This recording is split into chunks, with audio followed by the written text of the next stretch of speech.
Una nueva edición de Creando el Sistema. Entre los comentarios se encontrarán el enlace al programa Sin Censura subido a plataformas alternativas. El Gran Sistema 643 COVID, una mentira completa. Los textos los encontrarán en reconquistatv.blogspot.com y una vez allí contenidos programas. Todos los videos de YouTube se suben automáticamente a Odysee. En los comentarios está el enlace. También los encontrarán en el blog en link videos. El correo Gran Sistema hotmail.es parece que lo rehabilitaron, pero sigan comunicándose con los otros dos, el de Gmail y el de Odysee, el de Mail. Ahora puedo ver los comentarios en pequeño que dejan en Odysee, no puedo responder. También les recuerdo que Rumble da como visto solo el programa que se lo ve completo. Y todos los videos también se suben en el canal de Telegram, el Gran Sistema TV. Y los que colaboran con el programa solo pueden hacerlo por el Banco Provincia. Por Mercado Pago no, porque la plata se la queda aquí Kicillof. Y algo de la reta también. Bueno, vamos a empezar con esto de Jujuy y la Agenda 2030. En Jujuy los disturbios fueron provocados por los docentes y empleados de salud, por reclamos salariales y por pobladores de la Puna debido al consumo del agua por las explotaciones del litio, y de la nueva constitución sancionada que se dice que reprime las protestas. Esta es la fachada. Como siempre, la clave está en lo que se oculta. Vamos a ver algunos párrafos textuales de la nueva constitución, que yo la tengo completa con los sellitos y las firmas. Artículo 3, inciso 4. La provincia podrá celebrar convenios internacionales con potencias extranjeras para la satisfacción de sus intereses científicos, culturales, económicos o turísticos, siempre que no afecten la política exterior de la nación, no comprometan el crédito del público de ella y sean puestos en conocimiento del Congreso Nacional. Aquí está la entrega del territorio. La provincia firma convenios directamente con el litio y con un montón de cosas más. Jujuy es una provincia muy rica en minería. Artículo 10. Cambio climático. Esta constitución restaura la lucha contra el cambio climático como una obligación del Estado y de los particulares. El Estado adoptará políticas y acciones concretas para adaptarse al cambio climático, con el fin de promover el derecho al clima seguro, adoptando medidas efectivas para adaptar y mitigar los impactos negativos del cambio climático en el territorio de la provincia. El Estado promoverá y fomentará la transición hacia una economía baja en carbono, con el objetivo de reducir las emisiones de gases de efecto invernadero y lograr la neutralidad de carbono en un plazo determinado. Textual, El Estado promoverá la participación ciudadana y la colaboración entre los sectores público, privado y la sociedad civil en la formulación e implementación de estrategias y planes de acción para la mitigación y adaptación al cambio climático. El Estado promoverá la educación, la concientización y la capacitación en asuntos relacionados con el cambio climático, fomentando una cultura de responsabilidad ambiental y sostenibilidad. El Estado implementará mecanismos de monitoreo, seguimiento y evaluación del impacto de las políticas y medidas adoptadas para abordar el cambio climático, garantizando la transparencia y rendición de cuentas. Se fomentará la investigación científica y tecnológica en el ámbito del cambio climático. Fíjense cuántas veces repiten esto. Impulsando la generación de conocimiento y la innovación para encontrar soluciones efectivas y sostenibles. El Estado promoverá la cooperación nacional e internacional en la lucha contra el cambio climático, buscando alianzas y acuerdos para enfrentar este desafío global de manera conjunta. Esto no tiene ningún comentario, ¿no? Artículo 10. Inteligencia artificial y no humana. Primero, el Estado reconoce y garantiza el derecho de toda persona a utilizar herramientas de inteligencia artificial o no humana basadas en sistemas computarizados de algoritmos, datos y modelos que imitan el comportamiento humano y automatizan procesos complejos, incluyendo sistemas autónomos, sistemas de aprendizaje autónomos y redes neuronales, así como futuros desarrollos en ese campo. 2. El Estado reconoce y garantiza que los sistemas de inteligencia artificial o humana su utilización estén sujetos a los principios de legalidad, transparencia, responsabilidad, privacidad y protección de datos, seguridad, protección de datos, seguridad y no discriminación y rendición de cuentas. El Estado garantizará el respeto y protección de los derechos humanos y las libertades fundamentales en todas las etapas de utilización de sistemas de inteligencia artificial y o no humana, y velará por evitar cualquier forma de discriminación o violación de los mismos. La ley establecerá medidas adecuadas y efectivas para garantizar la transparencia en el uso y aplicación de sistemas de inteligencia artificial o no humana y en la toma de decisiones basadas en ella, caso en el cual las personas afectadas tendrán derecho a una explicación comprensible de cómo se tomaron las decisiones y la posibilidad de solicitar una revisión humana cuando sea necesario. El Estado fomentará la investigación y el desarrollo de la inteligencia artificial o no humana para fines que modernicen, agilicen y mejoren la prestación de servicios públicos en beneficio de la sociedad y promoverá la colaboración a estos efectos entre los sectores público y privado. Y las personas o empresas que desarrollen o utilicen herramientas de inteligencia artificial o no humana serán responsables de garantizar que su uso cumpla con los principios de transparencia, legalidad, responsabilidad y rendición de cuentas. Y la ley establecerá su sujeción a auditorías regulares por parte de autoridades competentes. Artículo EX. Derecho a la libre elección de mejoras tecnológicas. 1. Todos los habitantes tienen derecho a decidir libremente sobre el acceso a mejoras tecnológicas que incidan sobre su cuerpo, en tanto las mismas no atenten contra su integridad física, psicológica y moral ni la de otros seres humanos. El Estado fomentará la igualdad de acceso a dichas mejoras sin discriminación alguna y en concordancia con estándares internacionales de protección de los derechos humanos. Y 3. El desarrollo y aplicación de la tecnología que afecten a la vida humana deberán someterse a controles éticos y legales. Muy bien. La estrategia está muy clara. Se fomenta que el árbol tape el bosque. Si mañana se tiene que recular, se lo hace en lo que refiere a la protesta. Lo otro no se discute porque no se difunde. Y aquí se ve la complicidad de todos, absolutamente todos los medios que ocultan lo importante. Por otro lado, se está aprobando la estrategia de mano dura del liberalismo luego del 10 de diciembre. No en vano, la actitud de Morales fue avalada por Patricia Bullrich y Horacio Rodríguez Larreta, y ahora Morales va a ser vice de Larreta. Más que claro está el plan del régimen. En Jujuy hay un chivo expiatorio, que es Milagro Sala. Su accionar durante el kirchnerismo dividió a la sociedad jujeña. Sin la intervención de ella en su momento, el pueblo jujeño no hubiese soportado tamaña represión. En pocos lugares del país está tan desarrollada la grieta. Conozco muy bien la provincia y su gente. Sé perfectamente de muchos que no bancan a Morales, pero menos bancan a Milagro Sala. Nunca olviden que la izquierda es funcional a la derecha. Lo de tapar, lo del Chaco, no lo creo. Ya se votó y perdió el frente del Curro. Pero los feudos no caen fácilmente. El feudo no es un hombre, es una estructura política, económica, judicial. Eso no cae en un día. Observen a Santiago del Estero, cuánto hace que murieron los Juárez, y el juarismo sigue en pie. Vean lo que pasó en Chaco el jueves. Capitanich comenzó el operativo Limpieza, está borrando evidencia de la Fundación Acuña de Merenciano Sena y Marcela Acuña. Un día después de que la justicia levantó el secreto fiscal y bancario, interviene la fundación, mandó auditores que van a tener acceso a balances, facturas, etc. Y van a oficiar de presidente y tesoreros. Esta lucha es larga y la primera condición para enfrentarla es perseverancia y coraje. Si el gobierno nacional incentivó la protesta, como lo denuncia Morales y la prensa del sistema, caben varias respuestas. Una es ir generando el caos que el régimen global quiere para el país. Otra es ir posicionando a la izquierda como la única que se opone al régimen. Para ellos el kirchnerismo ya no lo representa, se aburguesó. El kirchnerismo definitivamente perdió la calle. Fue una herramienta para la toma de poder. Retrocedimos a la década del 30.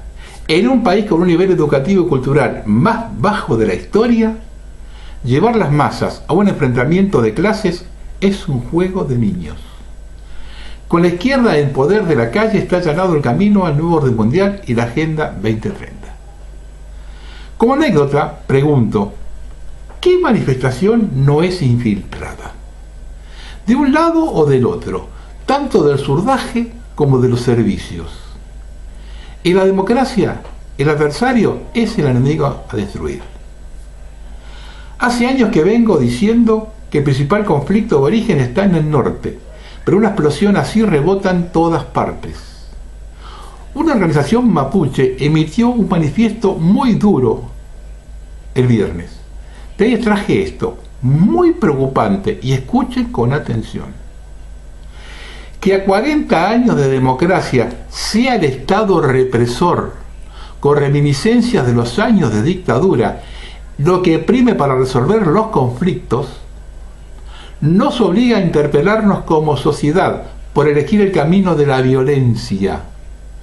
Y si esa violencia, como la estamos viendo, es propuesta por los gobiernos, no puede haber nuevos pactos democráticos ni paz social posible. ¿Escucharon bien, no? ¿Tienen alguna duda? Búsquenlo después el texto en el blog. El régimen ya comenzó a moverse en la Argentina y sabemos qué es lo que tiene para nosotros. Nada que no hayamos avisado.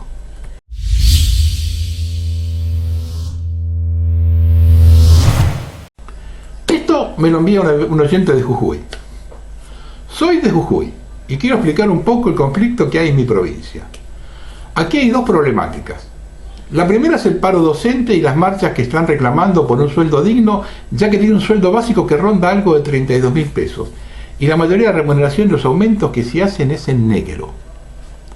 Jujuy tiene uno de los peores salarios de la nación.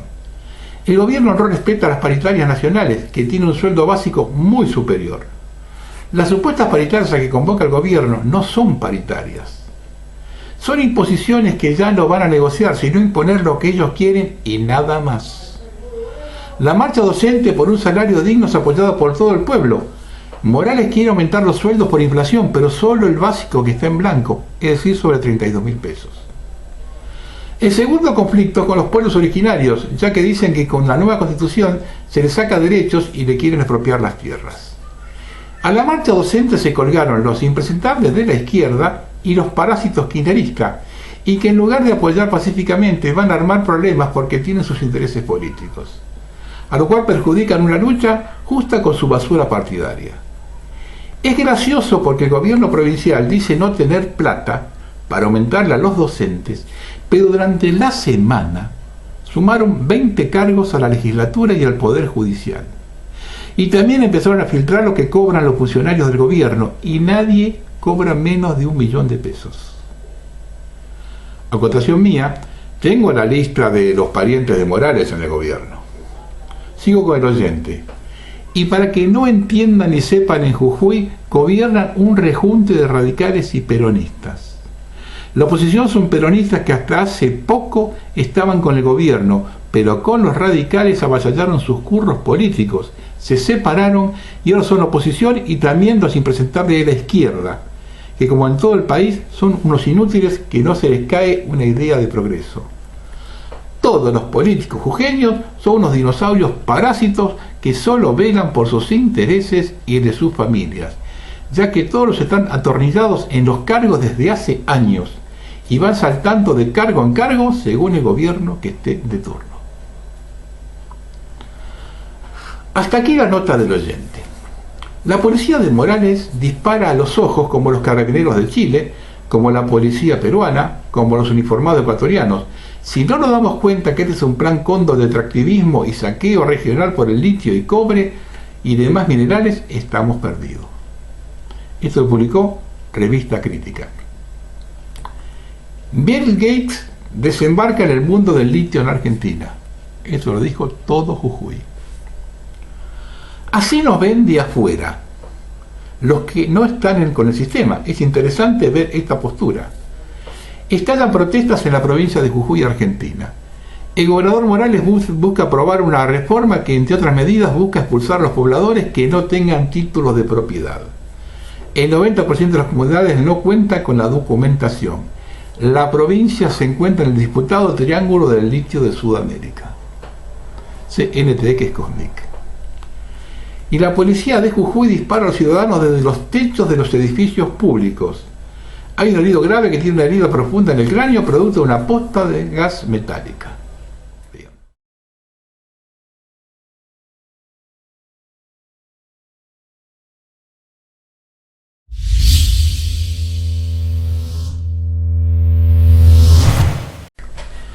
Observando lo acontecido en el Chaco, justo antes de la fecha de elecciones, no cabe en duda que es una maniobra política.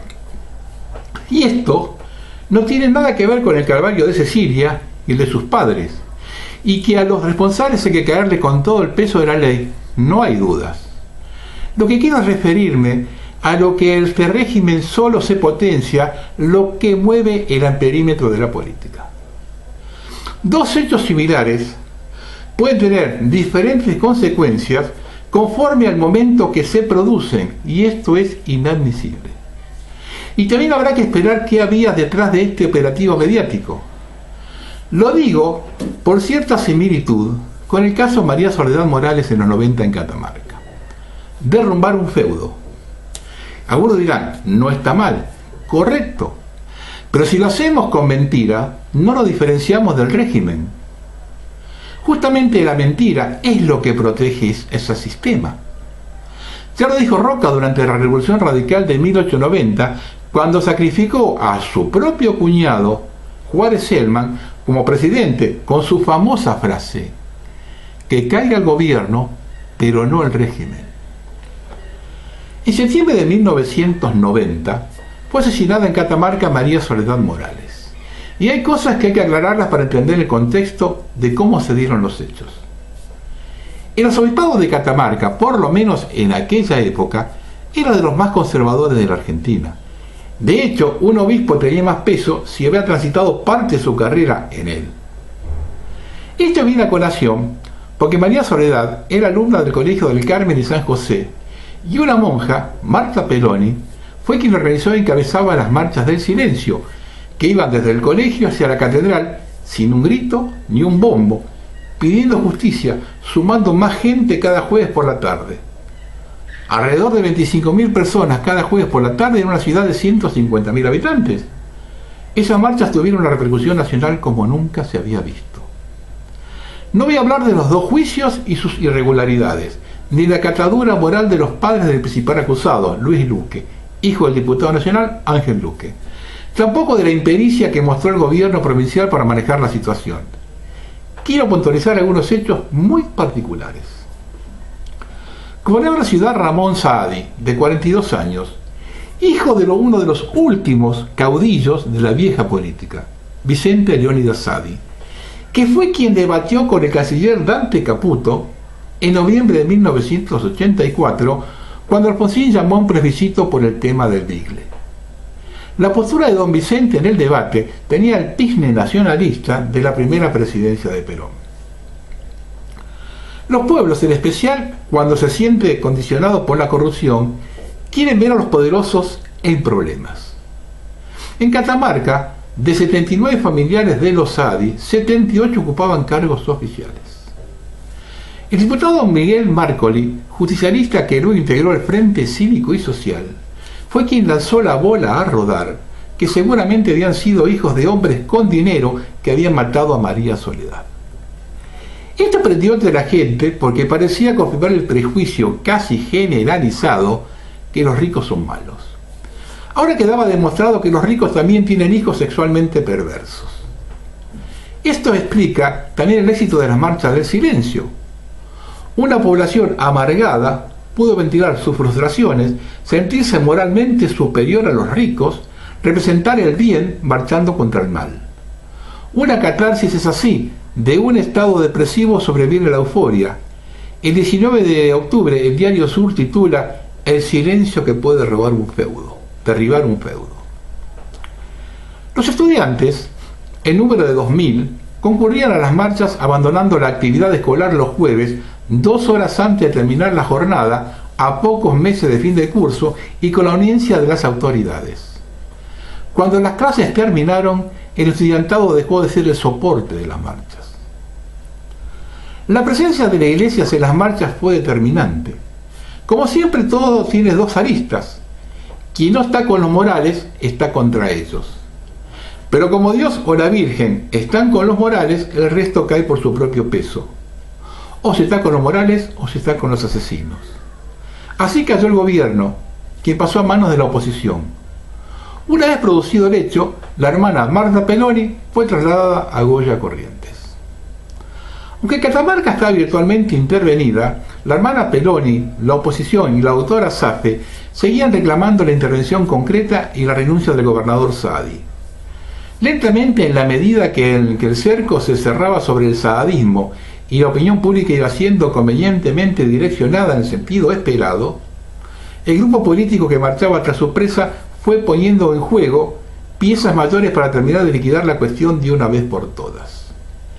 Primero llegaría a Catamarca el doctor Pedro Benjamín Aquino, interventor del Poder Judicial en Catamarca. Tras él vendría Ventimiglia.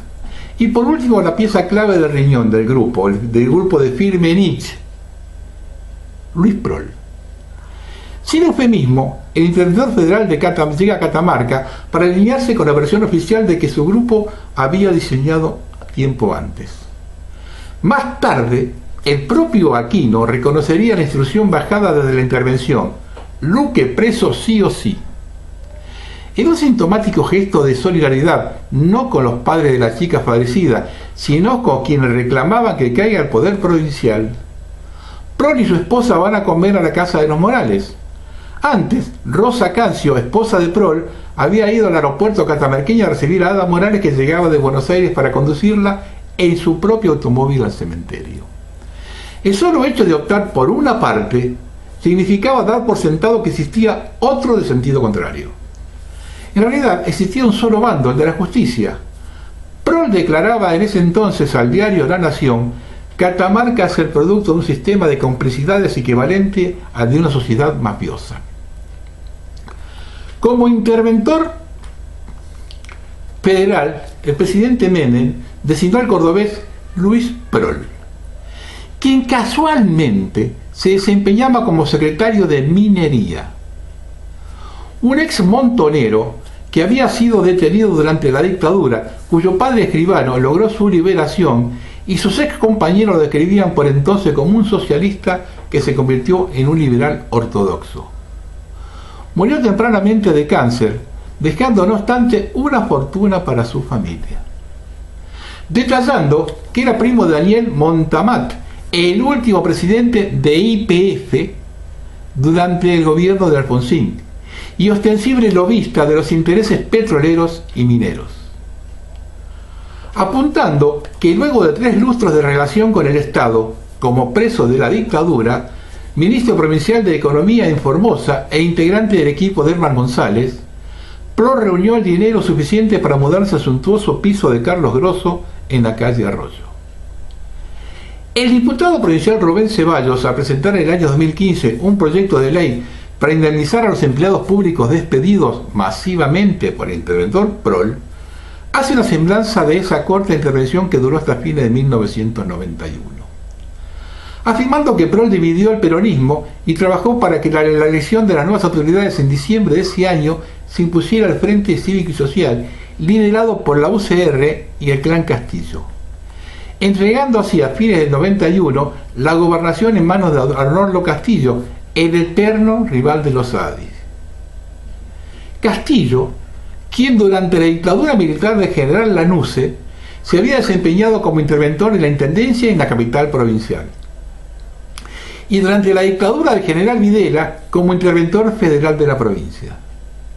Apuntaba también Ceballos en su informe que no fueron pocos los que opinaron que esta medida servía para llevar adelante proyectos mineros que se firmarían al poco tiempo. Se fueron incrementando las acusaciones de corrupción al gobierno, y a ellas sumaron la de narcotráfico, siendo el objetivo lograr la intervención de la provincia. Siguiendo los lineamientos que tuvo abundantes divulgadores en el ámbito periodístico y académico, tanto nacional como internacional, Catamarca, esta provincia olvidada del noroeste argentino, estaba cautiva de un grupo de energúmenos adictos a las drogas y el sexo, que los fines de semana, organizados en bandas integradas por hijos de la clase alta dirigente, secuestraban jovencitas para violarlas y darle rienda suelta a sus más bajos instintos, sometiéndolas a todo tipo de vejaciones y saciando sus pérfidos deseos de corrupto placer. Todo esto era realizado con la venia de las autoridades policiales y judiciales, que hacían la vista gorda y colmaban la impunidad de estos sátiros perversos que recorrían la noche catamarqueña. Esta concesión de Catamarca era una ciudad de perdición.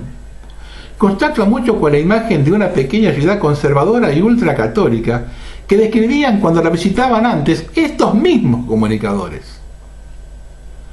Todo esto sin tener en cuenta que el índice de criminalidad era todavía aún menor y que tenía una de las tasas de homicidio más bajas de todo el país, un homicidio al año en el peor de los casos. Se acusó por diversos motivos a casi toda la familia Saadi. De la noche a mañana, los dueños del poder en Catamarca despertaron en medio de una ciudad y delante de todos, bañados de sangre y cubiertos de estiércol. Nos crearon una leyenda como si se tratara de la cosa nuestra y yo fuera el mismísimo Al Capone, ironizó Luque durante el juicio. En una entrevista concedida a periodistas de la revista Noticias, el diputado Ángel Luque, padre del acusado, les dijo: acá lo que pasa es que ellos meten la droga en el cuerpo para complicar el homicidio con narcotráfico, porque ese sí es un delito federal. Entonces ahí tienen la excusa perfecta para intervenir la provincia. En la segunda autopsia realizada en Buenos Aires, dio por resultado la presencia de drogas en cantidades descomunales. La suerte estaba echada y la intervención federal se levantaba como la única salida posible de una caótica situación política y social que parecía no tener fin. El presidente Menem interviene en el Poder Judicial de la provincia el 4 de abril del 91, designando al doctor Aquino como interventor, y el 17 de abril del 91 se interviene en la provincia. La pelea por la cobertura de la vacancia dejada por don Vicente Saadi se aceleró con el ascenso de Menem a la presidencia. Ramón Saadi participó lógicamente en ese litigio, que se saldó a favor de los sectores del menemismo enfrentados con él. El botín de la batalla más probable era el control de la política minera. Muerto su padre, Ramón había empezado a explorar posibilidades de inversión en Catamarca. Otras facciones hacían lo propio por su lado, todo bajo el paraguas de la presidencia de Menem. También esta contienda tuvo un resultado incontrastable. Caído Saadi, Menem articuló con el Frente Cívico y Social, sin pudores, la extracción de oro y cobre de yacimiento bajo la Lumbrera, ubicado entre los departamentos de Andalgalá y Belén. Fue el primer emprendimiento de mega minería de cielo abierto en Argentina. Menem en persona desembarcó en Catamarca en 1995 para firmar los acuerdos pertinentes con el entonces gobernador Arnoldo Castillo, cuya administración adaptó las leyes provinciales al régimen nacional menemista. Bajo la Lumbrera inició sus actividades en Catamarca en 1997. En un excelente artículo titulado El origen de una idea incómoda, elaborado por quien fuera subsecretario de Finanzas de Ramón Saadi, Mario Nayib Fadel, e impulsor de dicha medida, relata cómo la provincia, utilizando sus propios recursos no renovables, buscó paliar los estragos que producía la hiperinflación de 1989-1990 en la provincia catamarqueña. ¿Y qué hacemos?, preguntó el gobernador. Vamos a emitir monedas de plata, fue la respuesta. ¿Es eso inconstitucional?, aseguró el gobernador. ¿Y los bonos son constitucionales?, respondió el ministro. ¿Quién nos prohíbe acuñar medallas? En términos legales van a ser medallas, no van a tener valor facial. En ese momento Ramón Saadi captó rápidamente la idea, al tiempo que se entusiasmó con ella. En un escenario marcado por la adversidad política y económica, Catamarca 1990 ofreció una respuesta creativa y a la vez de fuerte valor identitario. La emisión de monedas de oro y plata que complementaban la emisión de títulos Orocat.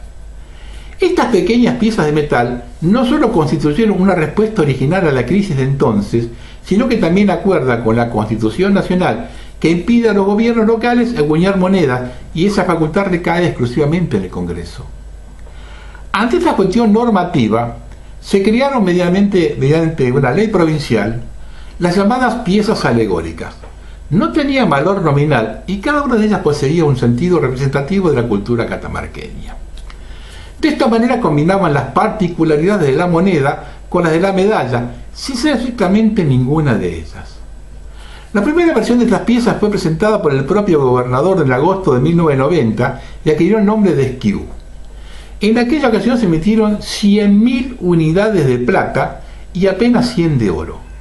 Meses después se pusieron en circulación 50.000 coronas de plata. Se había previsto una tercera moneda que se iba a llamar Felipe Varela, el Felipe de plata y oro, pero no llegó a concretarse debido a la interrupción institucional ocurrida en el año 91 por el caso de Morales. Los esquivos de plata se usaron como medio de cambio para comprar bienes y servicios y tuvieron una gran aceptación en el mercado local.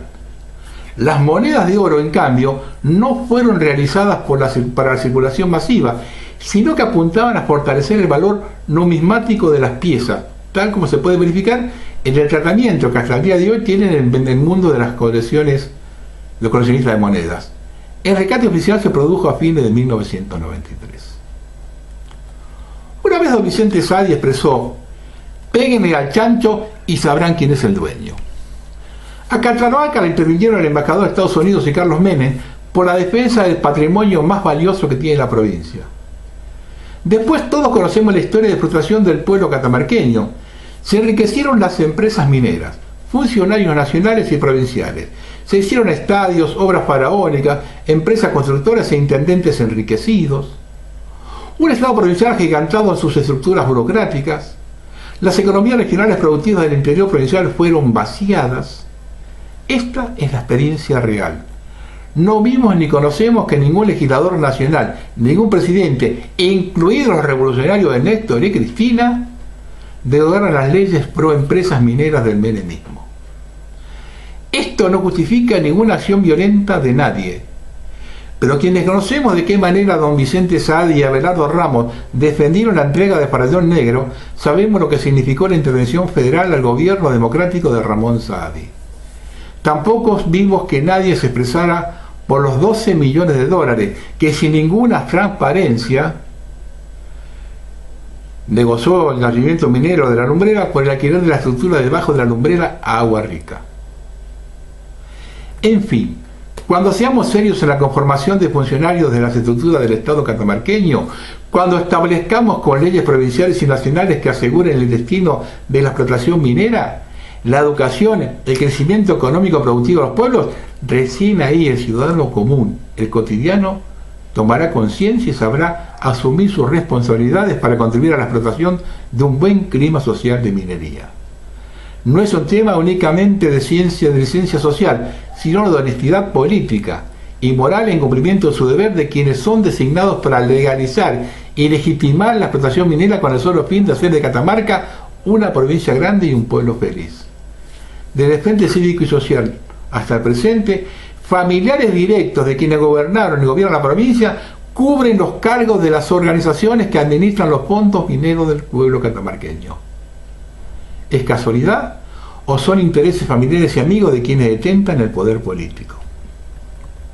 Esto lo escribió el licenciado Nicolás Quiroga. Un par de acotaciones primero, ¿no? Al pasar, durante esa época, Farallón Negro era una mina que estaba en manos de la gente de Fortabat. Había un diputado catamarqueño, no me acuerdo si era diputado o senador catamarqueño, nacional, que no solo no era oriundo de Catamarca, sino que no conocía Catamarca. Y un diputado nacional puesto por la gente que manejaba las minas Farallón Negro. Y un par de acotaciones lo escribió Quiroga. Respecto a la emisión monetaria propia, es algo que el régimen no permite bajo ningún aspecto.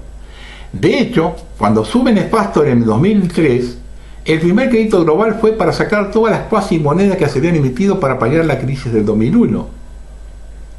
Esto no podía soportarlo el régimen, que los argentinos zafamos con las cuasi monedas. La segunda es que el famoso mineraloducto que va debajo de la lumbrera a la estación ferroviaria de Tucumán, yo hice programas con eso, pasé video del mineraloducto, que desemboca en la estación ferroviaria de Tucumán y es el emblema del saqueo minero.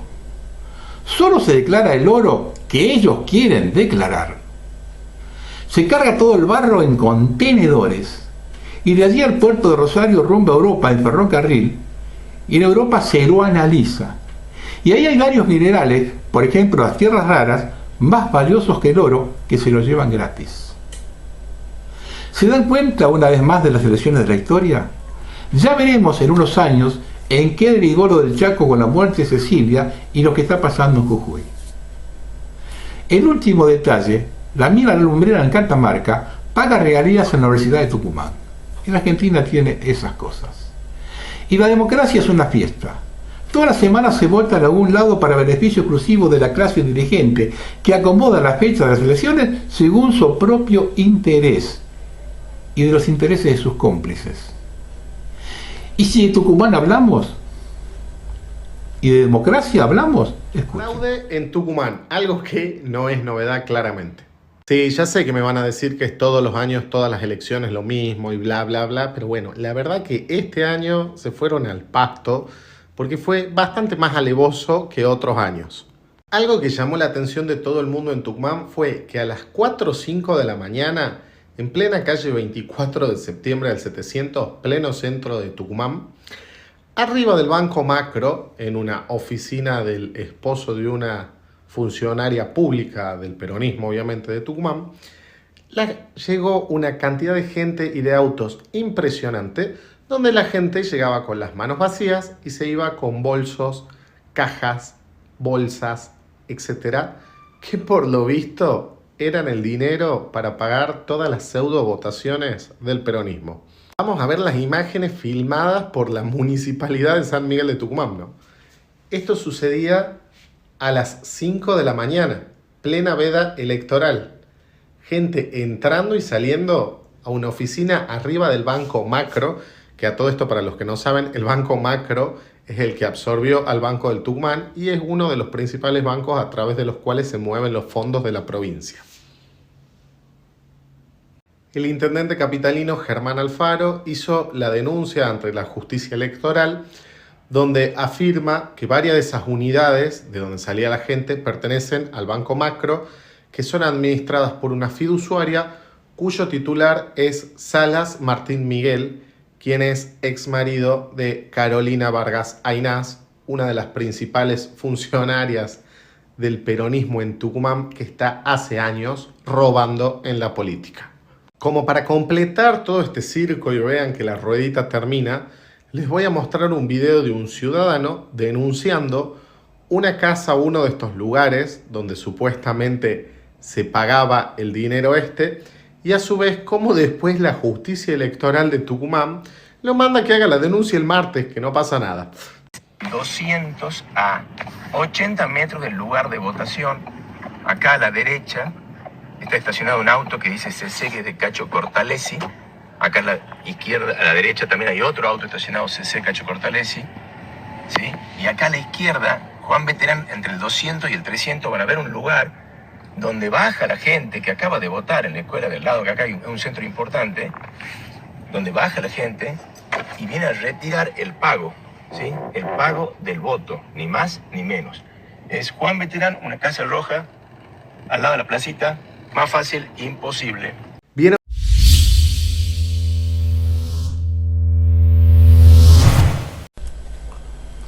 A partir del 1 de julio, en Australia Occidental, será prácticamente ilegal que un terrateniente agrícola sea productivo en su propia propiedad.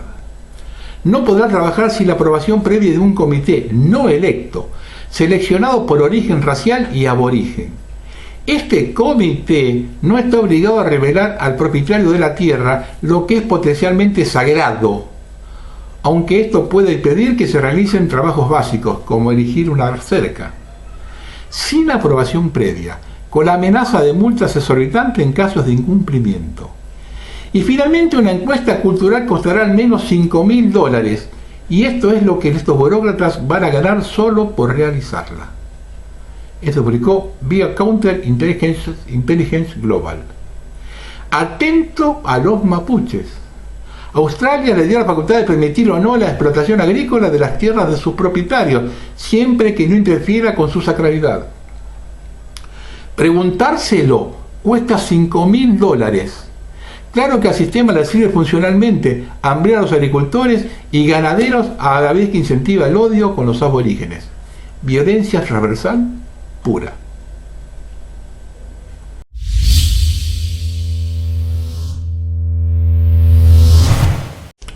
Bueno, lo que tiene bueno todo esto, cómo se sacan la careta.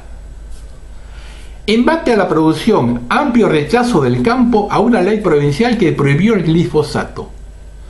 Luego de que la Cámara de Representantes de Misiones aprobara una ley que dice que dentro de 2 años no podrá utilizarse el glifosato ni otros agroquímicos, distintas entidades del sector agropecuario rechazaron la nueva norma, ya que presenta una restricción infundada y atenta contra el sistema productivo de la provincia. El glifosato es actualmente una herramienta indispensable para el control de maleza en las diversas actividades rurales de la provincia. El clima cálido y húmedo de Misiones requiere mucho control para hacer viables sus actividades, dijeron una carta dirigida al Poder Policial ante la sanción de la ley. Y esta carta que le mandaron la escribió la Sociedad Rural Argentina. Es decir, a partir de ahora sabemos quiénes son los genocidas.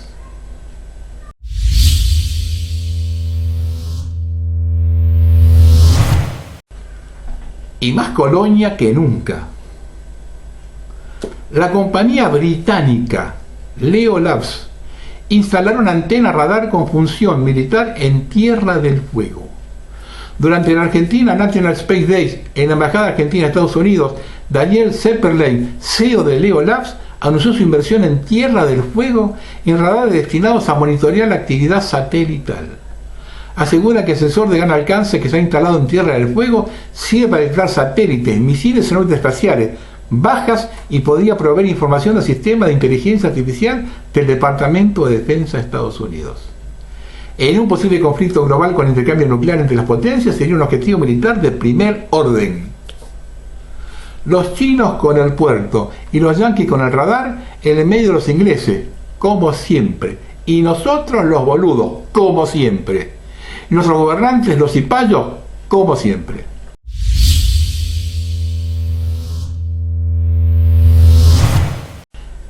El sábado lo despertamos con una gran campaña de difusión acerca de que el ejército privado Wagner se sublevó contra Putin, llamando a la insurrección general. Y acá debemos analizar primero dónde estamos parados, y nada menos que en Rusia, donde desde 1917 el hermetismo interno junto al idioma fueron sus grandes aliados. Hasta las últimas noticias que me llegan de la zona es que la población no acudió al llamado de lo que este hombre parece que se inmoló. Analicemos lo que aconteció hace unos días. Circuló la noticia de que el Ministerio de Defensa no le enviaba material a Wagner. Sin embargo, la ciudad la tomaron igual. Por otro lado, también circuló que el Ministerio no tenía en consideración darle a la Wagner un estatus similar a las fuerzas oficiales. Y acá caben dos posibilidades. Que a este hombre le vendieron pescado podrido de los dos lados, o que sea un falsa bandera ruso.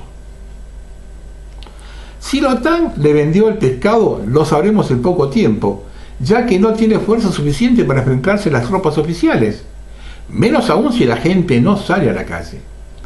Por lo que informan, los pocos que salieron fue para gritarle traidor. Trasciende que muchos integrantes de Wagner fueron sorprendidos por las órdenes. No están todos al tanto, parece. Ya están yendo hacia el lugar tropas chechenas incondicionales de Putin. El tipo desaparece o escena o muere como un héroe para la OTAN. Que si hay maniobra rusa, me comentan que el objetivo del acuerdo con Putin sería sacudirse al ministro de Defensa Shoigu. Las purgas en ruso son poco visibles y constantes desde hace un siglo. No nos apuremos. Todos los sistemas de medios y comunicaciones fueron cerrados para Wagner. Erdogan ofreció ayuda a Putin. Es Moscú, hasta ahora que estoy grabando, sábado 3 de la tarde, 3:10, la gente no salió a la calle. Conocedores del ajedrez ruso dicen que puede ser una maniobra para que salgan todas las ratas afuera y tenerlas identificadas. De hecho, en Ucrania ya descorchan champán y en Polonia quieren invadir Bielorrusia. Si en los próximos días hay una contraofensiva rusa, se dio esto último. Y nunca se olviden que pocos saben lo que realmente ocurre dentro de Rusia. La principal celebración rusa es cuando vencen a los alemanes en la Segunda Guerra. Ese día desfilan patriotismo. La relación con Occidente fue siempre distante y Putin, no olviden, fue un coronel de la KGB y su abuelo cocinero de Stalin.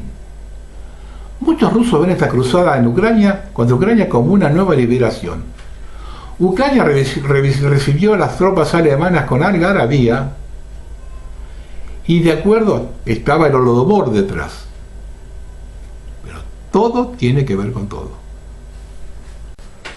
Lo anterior lo grabé el sábado. Vamos ahora con las últimas noticias del domingo. El presidente bielorruso Alexander Lukashenko, de acuerdo con Vladimir Putin, sostuvo una reunión con Yevgeny Prigozhin, jefe de Wagner. Luego de la reunión, el portavoz de Kremlin, Dmitry Peskov, informó lo siguiente: Prigozhin no será acusado, pero se irá de Rusia a Bielorrusia. Los combatientes de Wagner que no participaron en la rebelión firmarán contrato con el Ministerio de Defensa ruso. No se pagará a los luchadores de Wagner que sí participaron. Ni una palabra sobre posibles cambios en el liderazgo del Ministerio de Defensa ruso. Eso publicó CNT Cosmic. Aunque el domingo por la tarde ya se habla de su desplazamiento. Esto da toda la impresión de ser una movida interna. Putin tiene diferencias con su ministro de Defensa, un tibio defensor del establishment de generales de sillón. Y también tiene serias diferencias con el jefe de Wagner, Prigozhin. Ya durante las Pascuas ortodoxas liberó 135 prisioneros ucranianos, tratando con la iglesia y el gobierno. Puenteó al gobierno ruso, al Ministerio de Defensa y al mismo Lavrov. Un gobierno tratando con una empresa privada la liberación de prisioneros.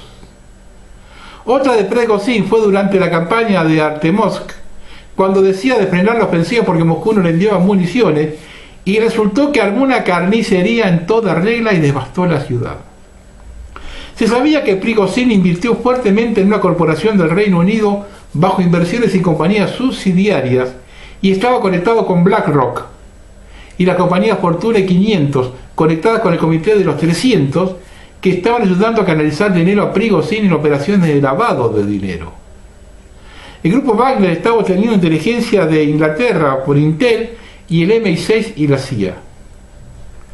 La gota que rebasó el vaso fue el hecho que las autoridades de San Petersburgo se negaron a conceder a su hija ciertos derechos inmobiliarios y ante este hecho el comandante decidió palanca con su notoriedad y ascendencia ganada en combate y se mandó solo. Todavía no sabemos de qué forma fue arriado el grupo Wagner a hacer lo que hizo. Y que se vaya a exilar de Bielorrusia significa que ya no puede volver a Occidente. ¿A quién traicionó Prigozhin realmente? ¿O el ajedrez ruso lo puso contra las cuerdas? Al mismo tiempo que Lukashenko negociaba con Prigozhin, se abría el fuego sobre Kiev. ¿Una guerra civil y al mismo tiempo intensifican los ataques? En el plano geopolítico, se significó la intervención de Bielorrusia y Lukashenko para exteriorizar la imagen de sólida cooperación del bloque. Se habla de que Lukashenko tenía un problema interno, intervino Putin y paró. Dentro de esta operación, un gran poroto se ha notado con la intervención a favor de Erdogan. Recordemos que Erdogan posee el ejército más poderoso y numeroso dentro de la OTAN. Ucrania quiso aprovechar la volada con una ofensiva que fue rechazada, causando inmensos daños materiales y más de 200 muertos. El misterio siempre Putin. ¿Es un salvador, un arrepentido, un nacionalista patriota? ¿Es funcional al sistema con más autonomía que otros? Y la repregunta, ¿esa autonomía le fue dada o la tomó? En el fondo es un estirpe dentro de las élites, un entripe dentro de las élites. Estos misterios están en Rusia desde hace Más de 100 años.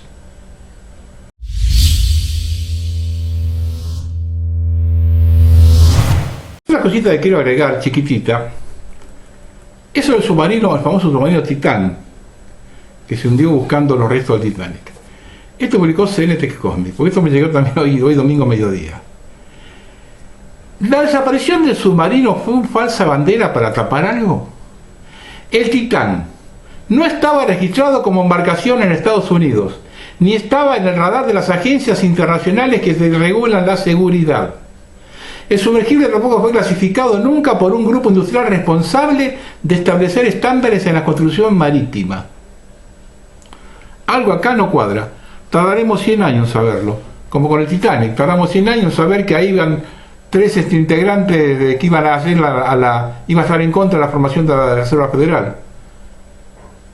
Quizá por eso lo hundieron al Titanic, para que esos tres no se fueran en contra de la Reserva. Somos 100 años en saberlo. Así que no sé si tardaremos 100 años en saber qué pasó acá.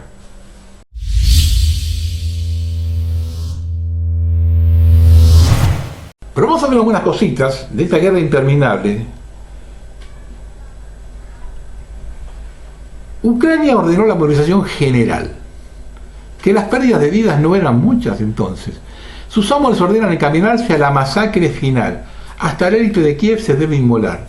En fila para el sacrificio Polonia, después seguirán uno y otro son los que sobran.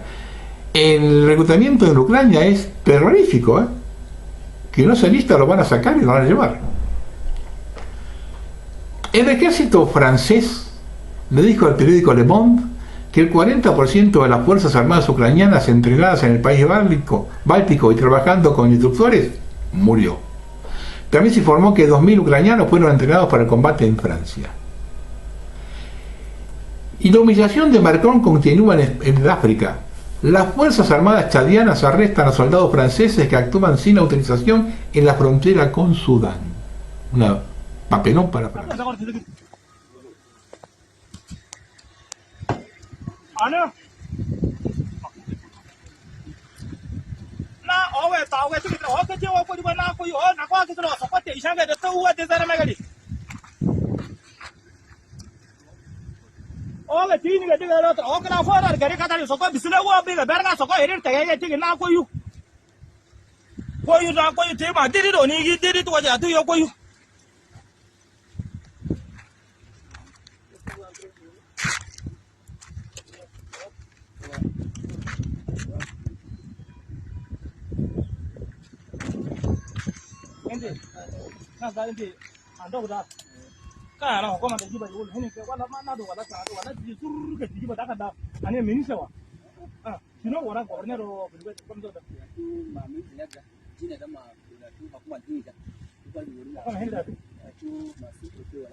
Sasa jitu da اليوم بس قمت من عباشة ولا كيف؟ اليوم ب 5 heures ça comme ça وعندكم اوردر دي ميسيون.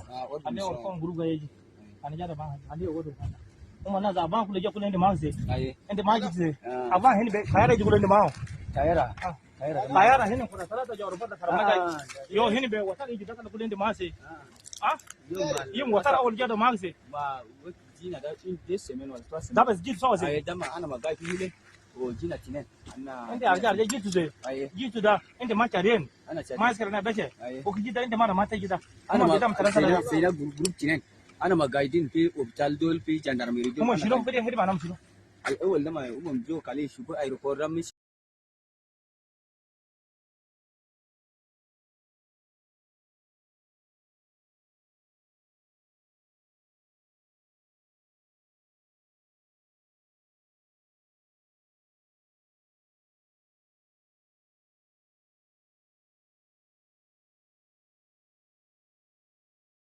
Y ahora vean cómo se genera el genocidio ucraniano. Bien entrado el siglo XXI, los meten en trincheras como la Primera Guerra Mundial, para que sean masacrados por los rusos.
Por otro lado, Estados Unidos y Soros están creando un nuevo Zelensky en Hungría.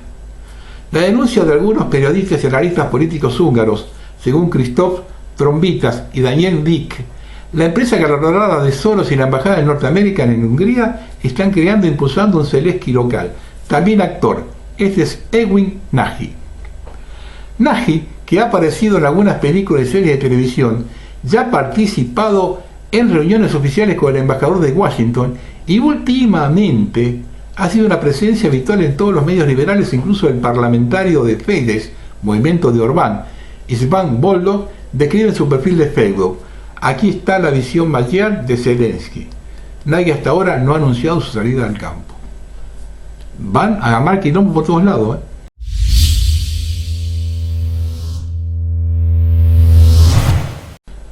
Esto a mí me trajo algunos problemas, pero yo sigo con la información.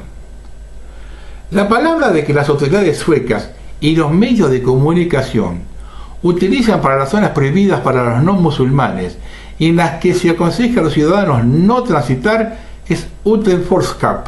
Su significado define las áreas excluidas. En esas áreas, la ley sueca ha sido reemplazada por una mezcla de pandillas de inmigrantes y por un código islámico conocido como la Sharia. Las bandas musulmanas armadas y los radicales islámicos están socavando la democracia sueca, sostuvo el Servicio de Seguridad Nacional en un informe reciente. Incluso si el gobierno sueco decide enfrentar a estas bandas criminales islámicas, Suecia no tendría la capacidad necesaria para revertir esta situación. Su seguridad y las fuerzas policiales han sido rebasadas.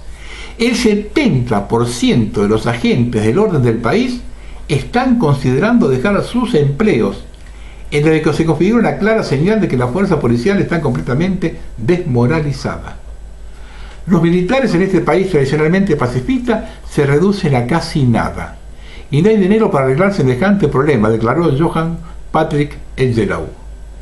Estocolmo, la primera capital europea donde se impone la Sharia. La policía sueca pidió asistencia en 62 zonas de la ciudad que ya no controla y en la que se aplica la ley islámica.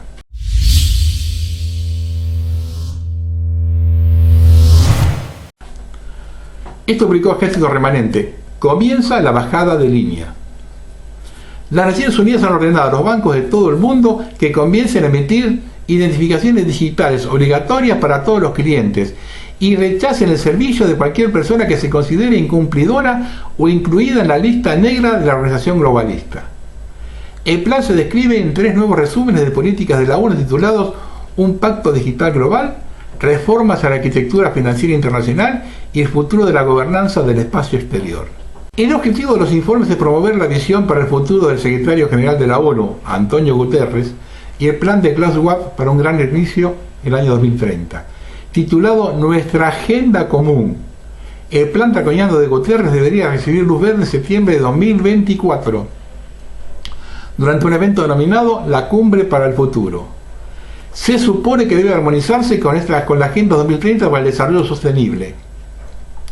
Sería gobernado por algo llamado el Cuerpo de Vértice, que aún no se ha establecido. Los actores clave aquí serían el jefe de la ONU, así como el grupo de los 20, el Consejo Económico Social y los jefes de instituciones financieras internacionales.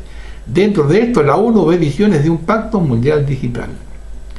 Esencialmente, el objetivo es tener personas, dispositivos y entidades todos atados en una red conectada que aparentemente podría ser administrada centralmente, aparentemente por burócratas no elegidos.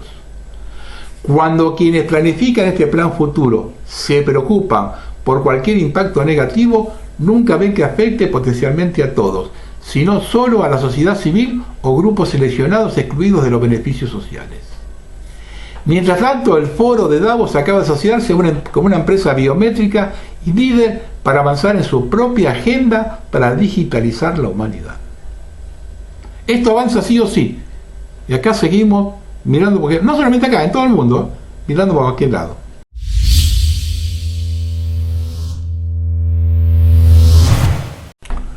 Esto publicó #Letter, el arancel de carbono. Llega el arancel del carbono. En mayo de este año, el Parlamento Europeo aprobó el mecanismo de ajuste de frontera por carbono de la Unión, que fija los precios en función del carbono que producen los materiales importados. Se trata de un arancel que se calculará en función de las emisiones de carbono y está enmarcado como una de las principales medidas para aplicar en el Pacto Verde Europeo. Este mecanismo será la base de referencia sobre la que se realizarán posteriores cálculos de impuestos. Es decir, si por ejemplo un fabricante de coches compra acero en determinado lugar, deberá acabar pagando más en función de cuánto carbono asociado haya. En cambio, si apuesta por un material más sostenible para construir los coches, pagará menos. Y adicionalmente, este impuesto únicamente será un dato informativo, para posteriormente acabar siendo un impuesto añadido. A mayor sea el carbono producido para el producto, mayor será el arancel. A partir del 1 de octubre de 2023 empieza la fase inicial. En octubre empieza una fase de transición que se tendrá hasta 2026. Durante ese tiempo, los importadores de bienes deberán informar a las emisiones de carbono causadas por los productos. Es decir, las empresas deberán informar sobre su huella de carbono total. Poco a poco será habitual encontrar en los informes el cálculo de carbono emitido, aunque Europa no exigirá un mayor pago de impuestos en esa fase, simplemente informar sobre las emisiones. A partir de 2026 se aplicarán impuestos en base a este carbono, y una vez que pase el periodo inicial hasta enero de 2026, los importadores serán obligados a declarar el carbono y se retirará la entrega gratuita de derechos de emisión. Es decir, un importador empezará a pagar más por aquellos productos que emitan más, un arancel que no dependerá del origen del producto importado, sino de la cantidad de carbono que se haya producido. El futuro ya llegó, señores.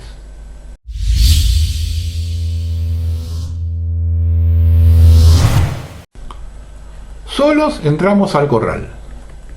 Así es como funciona.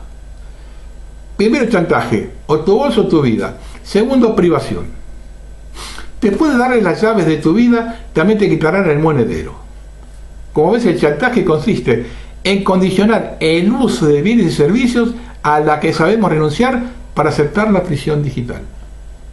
Una vez dentro de la jaula, nos quitarán de todos los modos nuestros bienes y servicios tan codiciados, para reducirnos como simple ganado.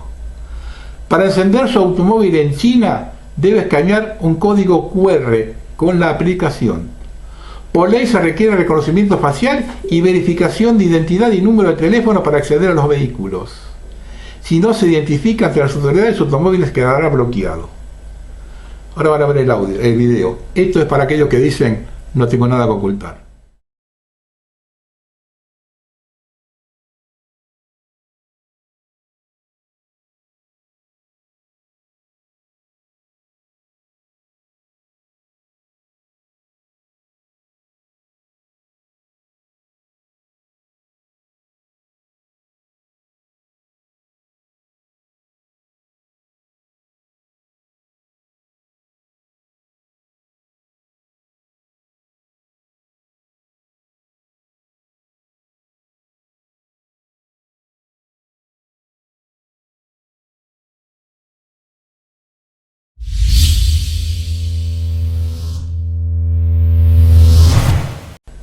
Bueno, una zapatilla de un siglo maravilloso.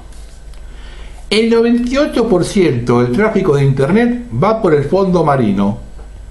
Las venas de la red de redes están formadas por aproximadamente 1.400.000 kilómetros de cable submarino de fibra óptica, y de ellos depende la mayoría de las conexiones que sostienen la vida digital occidental. Se empezaron a construir a partir de 1990, pero no fue hasta 2022 cuando sus gestores, empresas de telecomunicaciones francesas, norteamericanas y japonesas en su mayor parte y por este orden, se dieron cuenta de algo. Pese a ser infraestructuras críticas, son tremendamente vulnerables en caso de conflicto internacional. Esta semana, Noruega, Suecia, Finlandia, Estonia, Letonia, Lituania, Dinamarca, Países Bajos, Reino Unido e Islandia firmaron una alianza militar para proteger los cables del mar Báltico, el mar del norte y las aguas del norte del océano Atlántico. Esto publicó el diario.es. Esto va porque dice que los rusos pueden liquidar el sistema en una hora. Un nuevo chasco para los coches con batería. Aquí tenemos el ejemplo de un bombazo que ha pegado una batería de coche eléctrico. Y lo mejor, cuando nos ponemos muy cerca, está hecho de pilitas chiquititas. Sí, las recargables como la de... Hay casos de los cisnes en Eslovaquia. Cientos de ellos se están drogando en los campos de amapolas. Se volvieron tan adictos que perdieron su capacidad para poder volar. Los agricultores han pedido ayuda a las autoridades para reubicarlas y que pasen por un proceso de rehabilitación. El consumo de estupefacientes no es exclusivo de humanos. Decenas de cisnes han caído en adicción, luego de consumir frecuentemente amapolas en Eslovaquia, hecho que las mantiene todo el día en los campos del país, negándose a abandonar el lugar. Según informan los agricultores, se encuentran preocupados por múltiples factores. Además de que sus campos están siendo destruidos, los cisnes se han vuelto drogadictos. Despertador de la Matrix.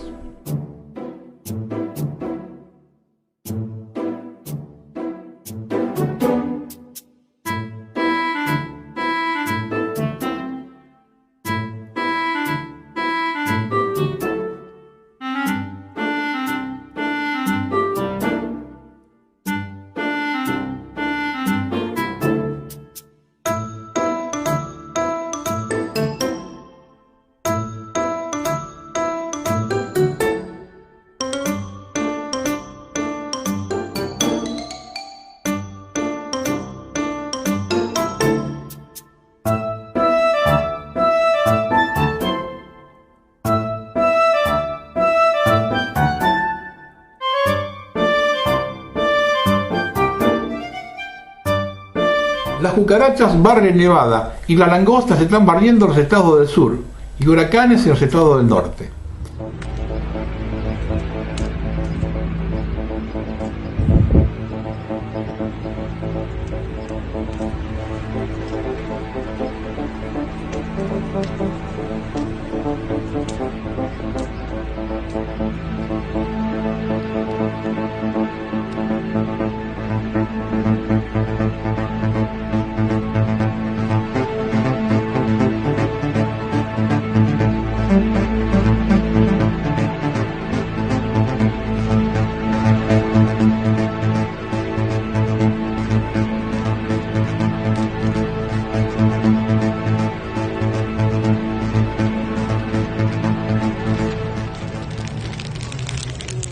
Curiosa, ¿no?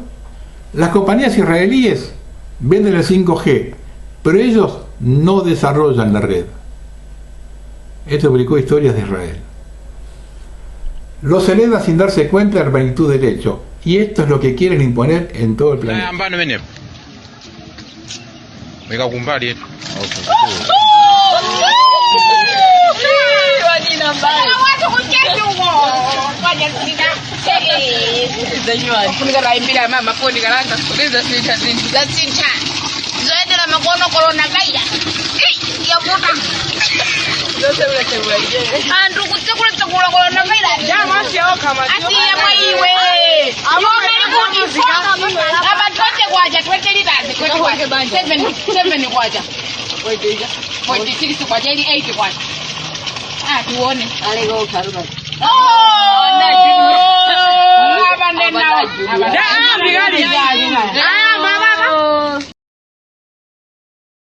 San José del Valle se convierte en el primer municipio de Cádiz con restricciones de agua a causa de la sequía.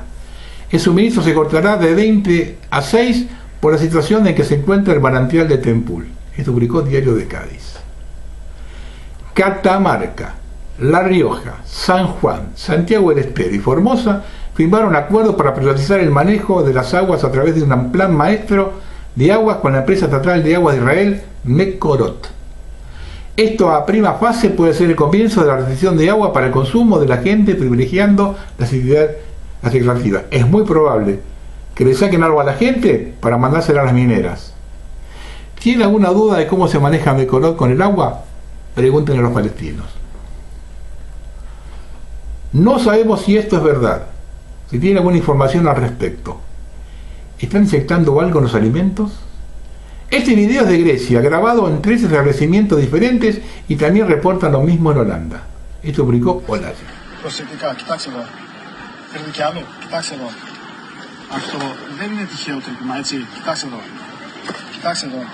Κοιτάξτε εδώ, έτσι. Υπάρχει μία και μοναδική τρύπα. Σε όλη την ντομάτα, η ντομάτα είναι μια χαρά έτσι, κοιτάξτε εδώ τώρα. Τι γίνεται. Πάμε τώρα στα μάγκο. Κοιτάξτε εδώ τι γίνεται. Έλα τώρα. Αυτό εδώ θέλει πολύ παραπληκτικό κομμάτι. Κοιτάξτε εδώ. Είναι μπολιασμένο. Το βλέπετε έτσι. Ενώ όλο από όλες τις πλευρές είναι μια χαρά. Κι όμως υπάρχει μόνο μία και μοναδική τρύπα. Κοιτάξτε. Λοιπόν, πάμε στις μεριτζάνες. Παιδιά, κοιτάξτε εδώ. Κοιτάξτε εδώ. Κοιτάξτε εδώ. Αυτό δεν είναι τυχαίο τρίπημα, έτσι. Κοιτάξτε εδώ. Κοιτάξτε εδώ. Από όλες τις μεριές είναι μια χαρά. Στέφανο, είμαστε σε άλλο κατάστημα εδώ στο Southampton. Λοιπόν, πάμε να δούμε λίγο τα λεμόνια. Κοιτάξτε εδώ. Κοιτάξτε εδώ. Αυτό δεν είναι χτύπημα, είναι τσίπημα. Κοιτάξτε. Okay. Λοιπόν, τα έχω ανοίξει, έτσι. Έχουν ένα και μοναδικό σημάδι. Στα μάγκο. Κοιτάξτε εδώ. Είναι τσίπημα αυτό. Δεν υπάρχει περίπτωση να είναι κάτι άλλο. Κοιτάξτε εδώ. Έτσι. Κοιτάξτε εδώ. Είναι τσίπημα, παιδιά, κοιτάξτε. Είναι τσίπημα. Στέφανο, όπως σου είπα, είμαστε σε ένα κατάστημα, σε άλλο κατάστημα. Λοιπόν, ας ρίξουμε μαζί μια ματιά στα μήλα. Ρίξε. Κοιτάξτε. Λοιπόν, δεν υπάρχει περίπτωση να είναι κάτι άλλο. Κοιτάξτε εδώ.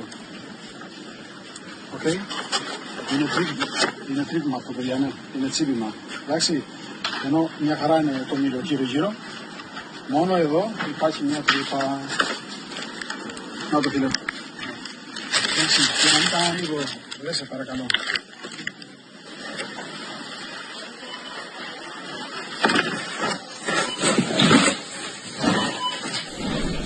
Presentaron al Cabo Lugones el primer robot de la policía de Santiago del Estero, el liberal digital. Hay un evento registrado en el Evangelio de Mateo, capítulo 24, en el que Jesús estaba sentado en el Monte de los Olivos. Y sus discípulos le preguntaron cuál sería la señal del fin de la era. Jesús respondió: mirad que nadie os engañe, porque vendrán muchos en mi nombre diciendo yo soy el Cristo, y a muchos se engañarán. Al menos uno de esos engañadores está resultando ser una inteligencia artificial llamada Ask Jesús. Ask-Jesús. Según The Independent, un colectivo tecnológico con sede en Berlín ha desarrollado un chatbot que se parece a Jesucristo y que ya tiene miles de seguidores que buscan consejos y orientación. Observe el movimiento similar de aves y ovejas. ¿Qué están percibiendo?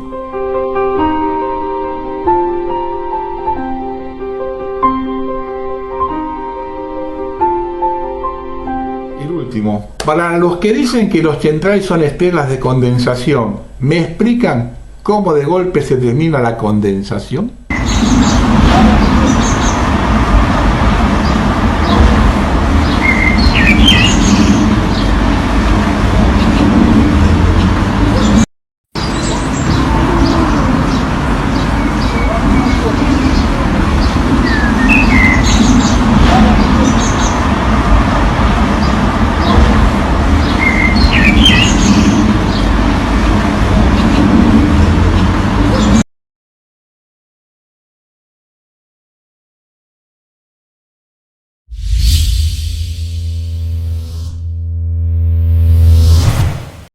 Vamos a terminar.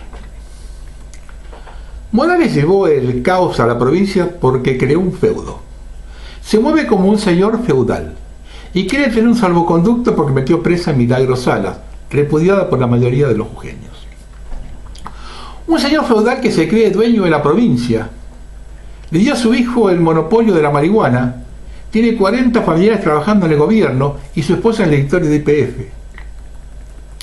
Como un señor feudal atropella todo lo que le molesta, violó todas las leyes, usó su mayoría parlamentaria para echar diputados de la oposición y callar voces críticas. Nadie se atreve a criticarlo en la provincia. Y escuchen este dato. Se ufana que la Constitución fue aprobada por todos los presentes. Lo que se oculta es que le bajó 106 millones de pesos a la clínica familiar de Rivarola, presidente del PJ local, que aportó 11 votos para la reforma. Este señor quiere ser presidente de la nación y está junto por el cargo de ser amigo de Larreta. por ser amigo de Larreta, tiene un blindaje mediático. Escuché el reportaje de los medios del régimen de la Morales esta semana y nadie le hace el mínimo comentario de esto que acabo de decir. Es muy interesante lo que pasó esta semana. Un gobierno de Juntos por el Cargo hackeado por la gente y otro del Frente del Curro en la misma situación en otra provincia. Y ambos partidos mayoritarios dan leña al fuego a uno y a otro lado. Me dirán que son casos diferentes. Miren, en Santiago del Estero o Formosa puede pasar lo mismo, y por ambas cosas de lo que pasó en Jujuy y en Chaco. O en Neuquén y en Río Negro, ¿tienen alguna duda? Lo que está pasando en Jujuy puede pasar al resto del país, en especial Buenos Aires. Si uno analiza el discurso y la forma de decirlo de Patricia Bullrich, yo no tengo ninguna duda. Con Milei puede pasar otra cosa. No tiene el discurso tan agresivo de Bullrich, pero promete lo imposible, entonces se mete en un corset. Algunos ejemplos. Si no puede dolarizar, tiene que seguir en pesos con un déficit infernal y las LELIQ que nos comen vivos. ¿Cómo baja la inflación? Si no puede sacar los planes, va contra sus principios y los deja. Podemos terminar en el mismo escenario por lo que hace o por promesas incumplidas. Algo que le queda claro al régimen es que si tiene un chivo expiatorio adecuado, similar a Milagro Sala, un alto porcentaje de la población se mantiene al margen, aún de la represión más dura. Yo estoy convencido que ese es el escenario que quiere el régimen, el caos total, ya sea para balcanizar o someter a la gente por hambre. Un país parado, sin divisas, que no produce y con enfrentamientos internos no tiene otro destino. Agenda 2030 al palo, todos los candidatos. Observe a Brasil y verán el camino hacia el nuevo orden mundial. Gobierna el creador del Foro de San Pablo y uno de los fundadores del BRICS. Bolsonaro, con tal de no ir preso, tuvo que pedir disculpas por lo que dijo de la ponzoña. Más claro, imposible. La única forma de evitarlo es generando trabajo genuino de forma inmediata para condicionar la protesta. Y el más severo castigo a los responsables, que no son otros que los que dirigen el país hace 40 años. Y si esto se logra únicamente cambiando el sistema. Con la represión de la forma que se está llevando adelante se está culpando a la decadencia a la gente que cobra 2 mangos o tiene que vivir con un plan. Nadie habla, ni el propio Milei tan reaccionario dice algo de esto. Y tampoco me vengan con el cuento que la culpa la tienen solo los peronistas y los kirchneristas, que son los que más tiempo gobernaron, porque no es esa la ecuación. Aquí no se trata de quién gobierna, sino de quién tiene el poder. Y el poder lo tuvieron siempre las multinacionales, la mafia bancaria, los capitales y la industria. Todos esos hicieron grandes negocios con todos, repito, con todos los que tuvieron en la Casa Rosada. Alguna vez dieron la cara como con Macri o con Menem y otras se manejaron en las sombras.